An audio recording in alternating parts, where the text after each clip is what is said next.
Hello and welcome to part 2 of Pacific Fen Spotlight's coverage of Conflikt, a brand new filking convention in the greater Seattle area. We'll continue our interviews with some of the Conflikt guests. We'll also have an interview with Beth Runnerwolf, Vice Chair of Conflikt, and Rick Weiss, Chair of Conflikt. I'm here today with Creed Lambard. Creed, thank you for joining us today. Happy to be here. How long have you been in filking? Oh my goodness, I believe the first filking I ever did was at some Worldcon or another, probably in about 1983 or 4. Anyway, it's been more years than I care to count.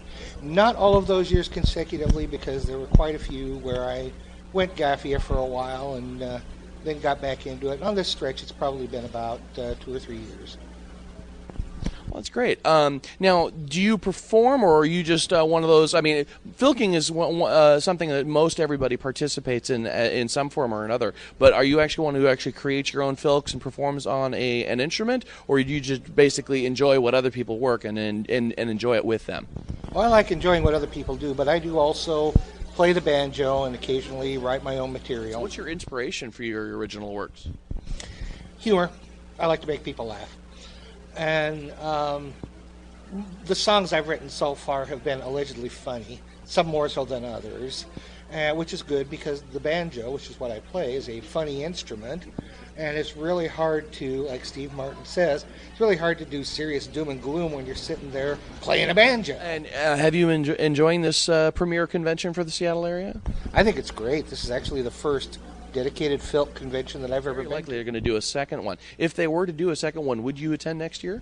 Oh, definitely. I mean, living in the area and being interested in filking, I think there's no question. It's the kind of thing where, why would you not? Hi there, I'm here with John, a con-goer of Conflikt number 1. John, how have you been enjoying the convention so far?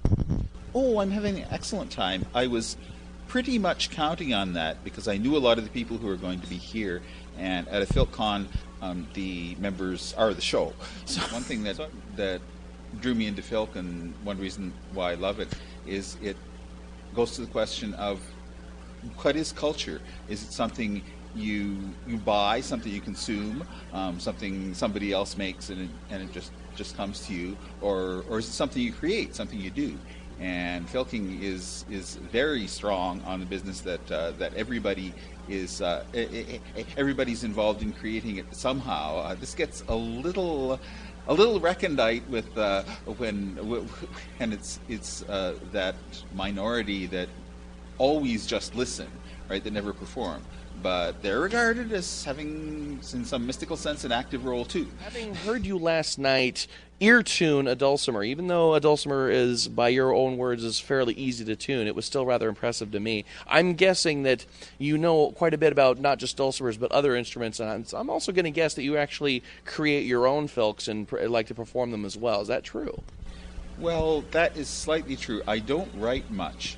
I'm in a duet with Brooke Lunderville, and she does most of the writing. But every now and then, I'm sort of prodded with a pitchfork, and I'll write some new words to an existing tune, or take a poem and make it into a song. That's about as far as I go that way. But I accompany a lot. Accompany a lot of people. Well, that's pretty cool.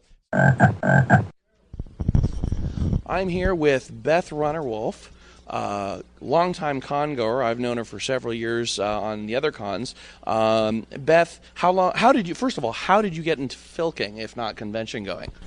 I was a second generation. My mother brought home filk tapes when I was 3, I think, from one of her first conventions, and popped it in the tape deck, and I've been listening to it pretty much nonstop ever since.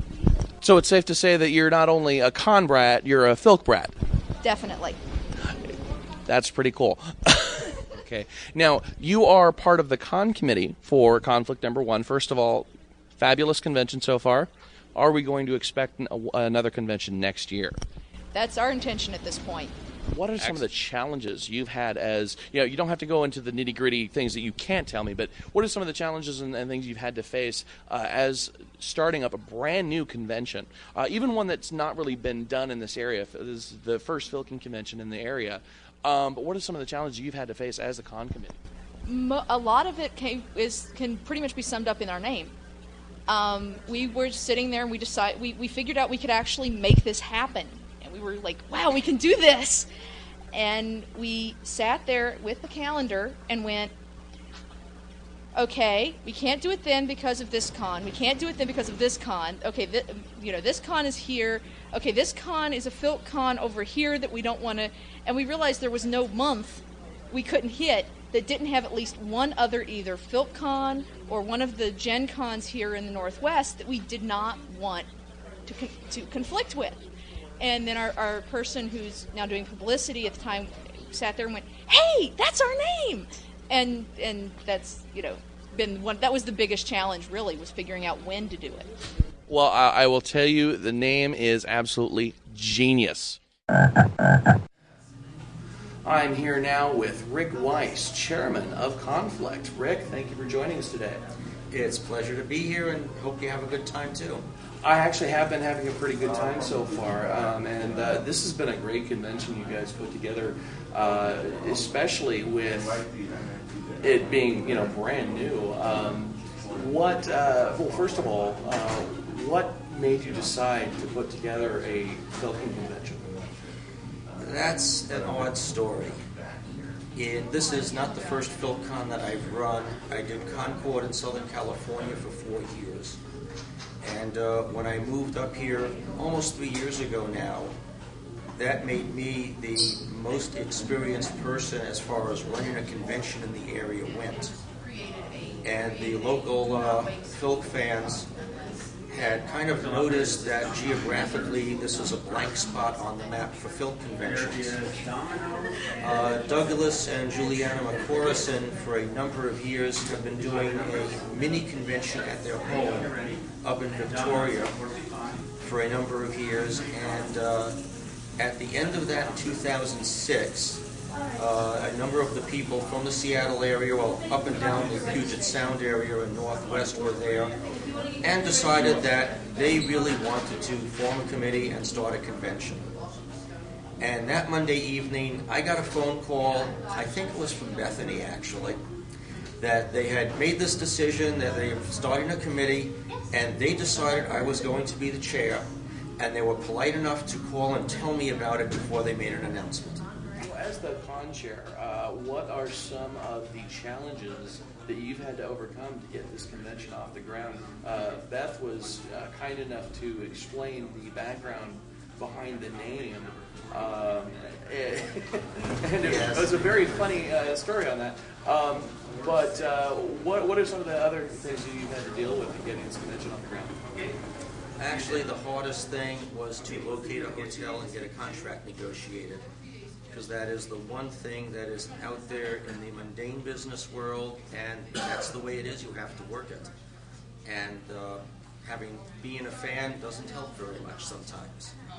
Once that was done and getting guests invited, the challenge was just making the organization for the committee work and pulling things together. Has this convention been successful, at least enough to warrant a convention next year? It has been very successful, certainly in the sense that it has exceeded our expectations with the at-the-door membership.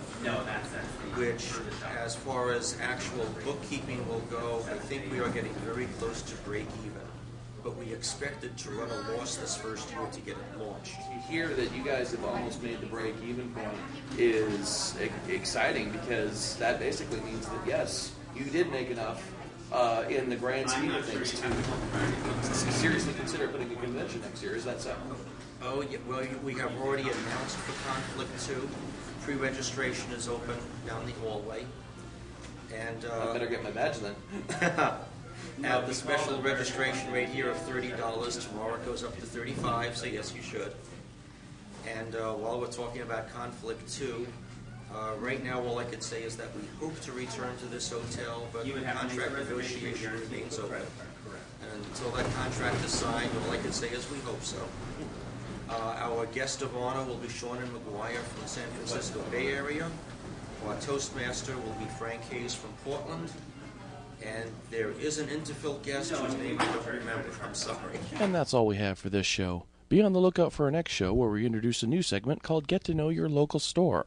We'll interview Aaron Tarbuck, owner and proprietor of the Dreaming Comics and Games in Seattle, Washington. This is JC reminding you to get your geek on with Pacific Fen Spotlight. Until next time. I scream and shout so you can hear. I tell you that the end is near. I still can't stand, I still can't think. You win me with my favorite drink. Give me that glass, though I feel asinine. And if I can't grump, I'll drink plum wine.